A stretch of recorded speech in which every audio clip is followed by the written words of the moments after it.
So I thought I would kind of check in with you while I worked on more of my sketches, since I'm quite a few days behind on Inktober. And honestly, for me at least, the hardest part of Inktober isn't the actual inking, it's the planning and the sketching. Because once I have a pretty concrete idea down in pencil, I am fairly confident going in with my lines with the ink. So I started off Inktober having quite a few pieces already penciled out, and I've gone back and forth with having certain numbers, certain amounts done here and there. And for the last couple days, I haven't. Hi. Oh, hello.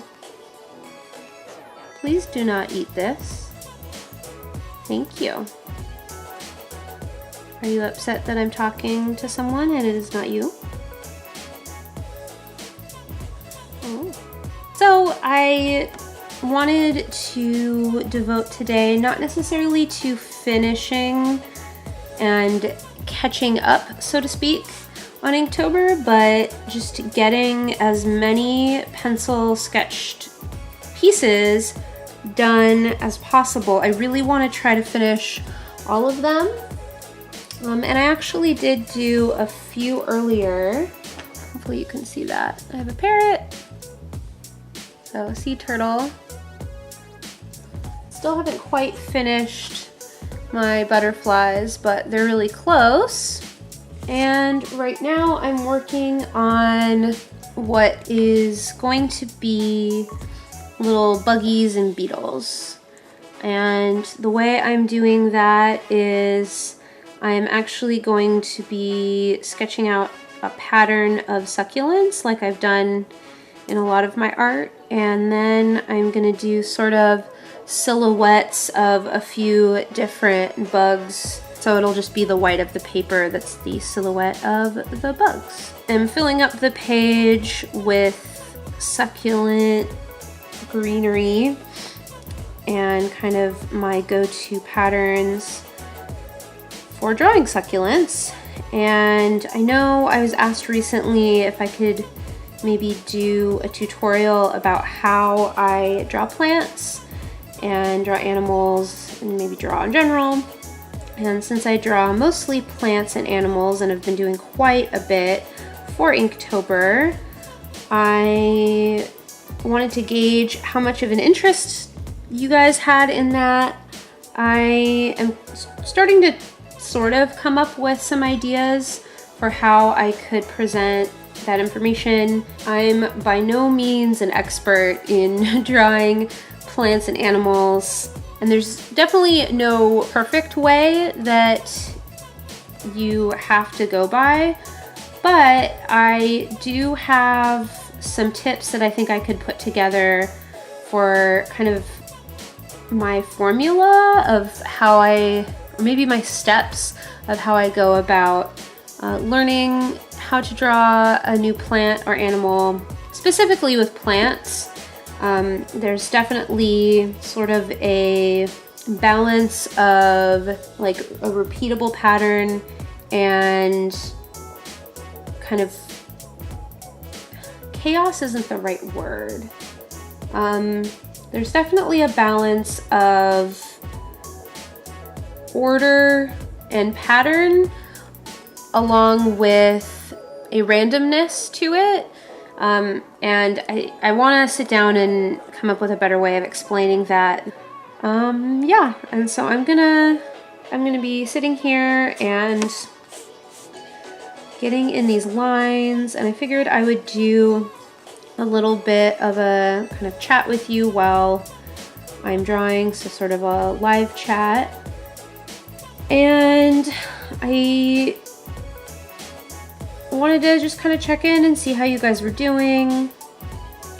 Who are your favorite Inktober artists this year? I really loved a video that Minnie Small did. I'll link her channel down below and up above.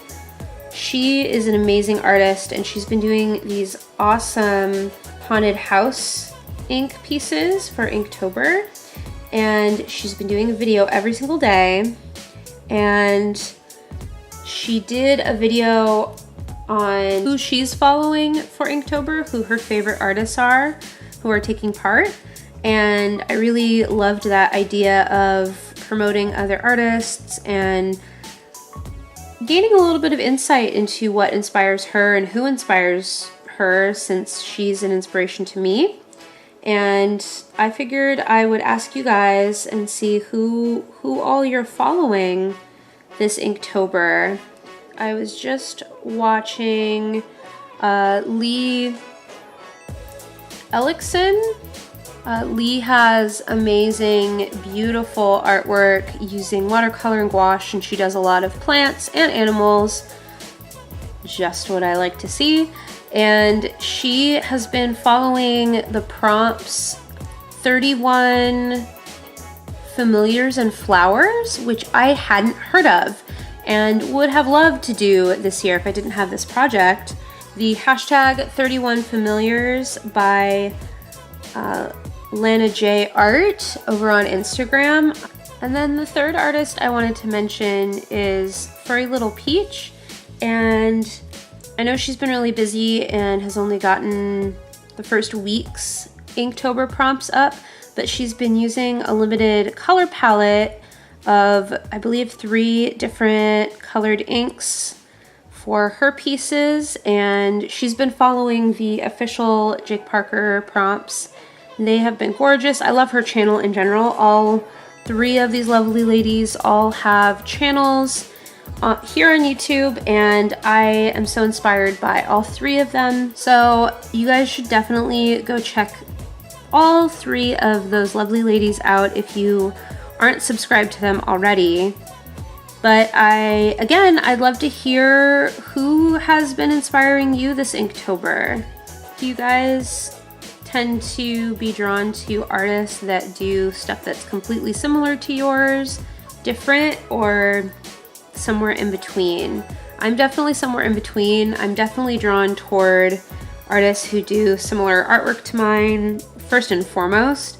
But like I was mentioning, Minnie Small does a lot of different kinds of things, and she does a lot of architecture, which I do love architecture types of art and like to do that from time to time, but I don't do it nearly as much as she does, and her stuff is amazing.